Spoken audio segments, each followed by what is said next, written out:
Hello, I'm the Nostalgia Critic guy. Remember it so you don't have to. Well, seeing how The Matrix clearly ripped off some of Japan's most famous animes, Japan decided they wanted to steal some of that shit back. Hence the Animatrix.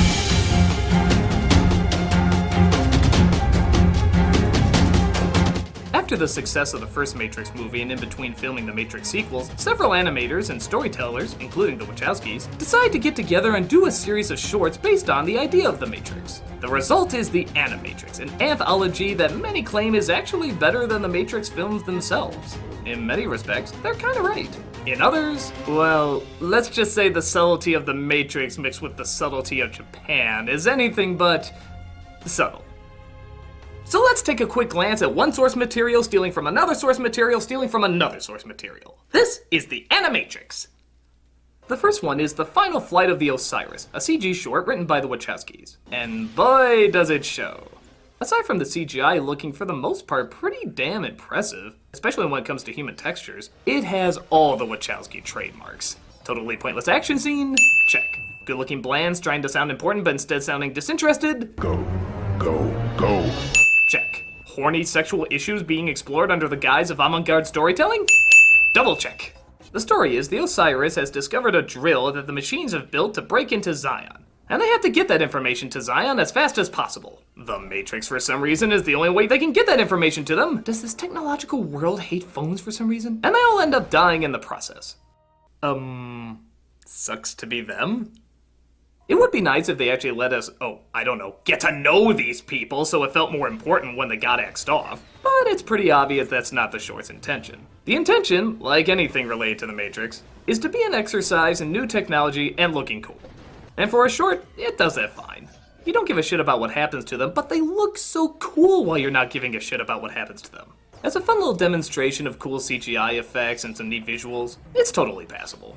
The next one, however, is anything but short. It's another one written by the Wachowskis describing the history of how the Matrix came into being. And on the one hand, it looks amazing. Some of the imagery is downright inspired and dripping with beautiful animation. With that said, it still doesn't excuse the fact that it makes little to no sense and is still deep fried in pretentious batter. I mean like, extra crispy pretentious batter.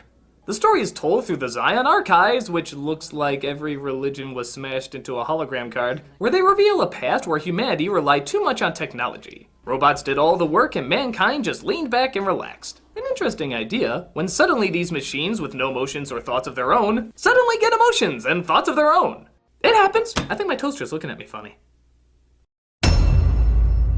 This apparently spawns from one of them murdering his owner because he didn't want to be deleted. Of course, if these things were supposed to be programmed with emotions before, it's pretty obvious this would happen a long time ago, but because two popular commentaries are life just happens and man equals bad, they decide they do suddenly have feelings now. But mankind, being stupid evil lust, decides to destroy them all and doesn't care for their emotions that may or may not be there programmed in originally. Oh, the confused manity. The surviving machines create their own country and even though they were banished from humanity, somehow still do humanity's work. You still following this? There's a test later, and I can assure you I'm gonna fail it. But, get this, the machine's economy does better, flinging the human economy out of whack. So again, being big, stupid, evil us, we just decide to blow them all up. Because man like boom and evil and everything wrong. But the machines survived and decided they had enough, so they begin to enslave mankind. So our big dumb idiot commentary selves go to the obvious logical conclusion, destroy the sky. Yeah, because they're solar operated, this would apparently destroy them all. But even that doesn't work. Again, totally not explained why. As the machines finally enslave all of humanity and eventually form the Matrix to feed off of our energy. I guess we suck. Bye. So, I'm just gonna come out and say it, the shock value in this is beyond exploitive. There's some damn gritty acknowledgements of Nam, the Holocaust, street riots, real crime scenes, and they tried to make them as disturbing and gory as possible, desperate to get some sort of emotional reaction. Now don't get me wrong, I have nothing against intense imagery. If it's fit and it's deserving, I say go for it. Take us out of our comfort zone. But for a science fiction story, it doesn't really explain the science nor the fiction in any logical sense. We can't get behind the emotion of it because on top of there being no one to connect with, there's just no rational progression to what's going on. Commentary is supposed to explain why or how something is the way it is, where this seems more focused on getting an emotional response with disturbing imagery, but no reason why. But with that said, it is still something to admire just on its visual ambition. I could totally see someone getting ideas for a stronger project just based on its dramatic layout. But in terms of making any sense or becoming emotionally invested, this is definitely not the place to look. Kid Story is the last of the Wachowski-written shorts, and give it credit that it at least attempts to make an emotional connection this time, or at least feel something resembling an emotional experience. Most of it focuses on a high school boy who spends his time on the computer trying to follow the path Neo and Trinity left behind. Eventually, Neo gets in contact and agents try to capture him. We have a long chase scene, and in the end, he literally makes a leap of faith and somehow gets broken out of the Matrix. Again, explaining is just for people who want to make sense of things. And we see that Neo and Trinity are there to greet him. You'd save me. You saved yourself. On the one hand, this could very easily be a recruitment video for a cult. Trust our faith, drink the Kool-Aid, and off yourself. Trust me, you'll be okay. But I think the idea behind it is more dedicating everything you have to something of value that you truly believe in. And don't get me wrong, it is a little sketchy, especially seeing how the kid commits suicide and gets rewarded for it at the end. I think it's pretty obvious it's gonna press some buttons for some people, but I'm gonna make the assumption that's not the short's intention. The intention is to create an experience of a rush of the world around you speeding up, slowing down, looking detailed, looking sloppy, and all of it building up to this great big moment of truth. It still makes no sense, but it does manage to capture a true experience. You feel the panic, you feel the intrigue, you feel the fear. You feel like the adrenaline itself is putting you in another world. And as that goes, it's pretty well directed. You can see every sketch and pencil line in every second, giving a sense of life and action knowing that every drawing is done frame by frame. It's not just a CGI puppet that they're moving, every motion is done from scratch, and you can feel the energy off of all of it. That alone makes it really worth watching. If not taken the wrong way, it is pretty impressive to check out. The next one is my absolute favorite. It starts off with a couple sparring in a training program when one of them offers the other a way out. A way to return to the Matrix and live a normal life again. What's real doesn't matter. What's important is how we live our lives. But we can't go back, Duo. We know the truth now. We can forget all of this. Confused and not knowing what to do, they partake in both a verbal and physical fight, debating what's the right choice and what isn't. Running away won't change anything! You're the one that's running away! Stop pretending! This takes up the majority of the short, all leading to a twist ending that I won't give away here, but I personally thought was a great way to finish. This, in my opinion, is what the Matrix should be. Quickly understand these characters, feel their relationship, identify with both sides of their struggle, and both the fighting and visuals match the emotional impact of what they're going through. There's no shock value or forced commentary, it's just watching these two people you sympathize with duke it out through hardship and sacrifice. It's all you need, and it's done to the best of its ability. The artwork complements it great, the imagination is strong, the fighting's cool, and you're with them every step of the way. What can I say? It's hands down my personal favorite. The next one is pretty well done too. Once again focusing more on an experience than a detailed story, World Record shows an athlete who's about to break exactly that, the world record. But literally in being so fast, he breaks the chains of the Matrix and actually starts to wake up and see the truth, based only on his physical abilities. It's actually a very interesting idea.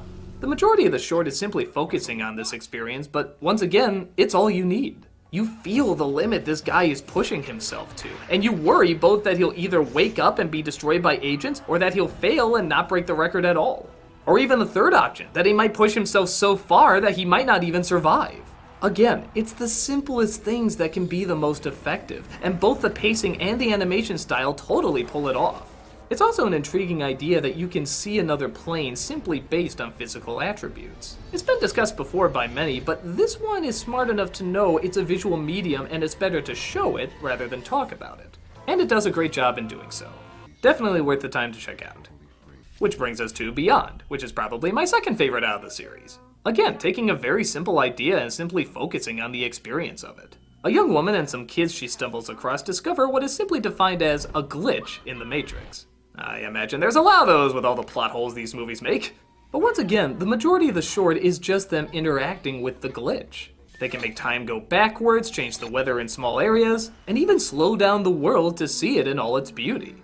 Again, the focus is the experience, and it's done with very simple yet connectable characters. It does go a little abstract near the end by hinting at something bad, I'm not sure what it is, but honestly, because it's mostly a visual experience and it's obvious there's parts left open to interpretation, I don't mind it. It's kind of like knowing through all these incredible things that you may go through in life, there's always a dark, troubling side waiting on the other end. That's what I got out of it, but maybe it doesn't mean that at all. Maybe it means something totally different. I don't know. I'm just glad they're leaving it up for us to decide instead of jamming in so much plot detail that actually makes less sense the more you describe it. Good animation, good experience, good short. Next is a detective story. A film noir about, what else? A detective, trying to find the infamous Trinity. And that's really about it. Not much really happens outside of the search for her, but if you're a fan of dark shadows, shady blinds, and alcoholic men in trench coats, it's a fun little story. The style, once again, is great. Grainy, dark, and dripping in classic film noir style. Probably a style over substance short, but the style is so nice and the substance so not pretentious and annoying that I think it works out okay. If you like film noir, you'll be glad you checked this out. And the last one is definitely a weird one to say the least.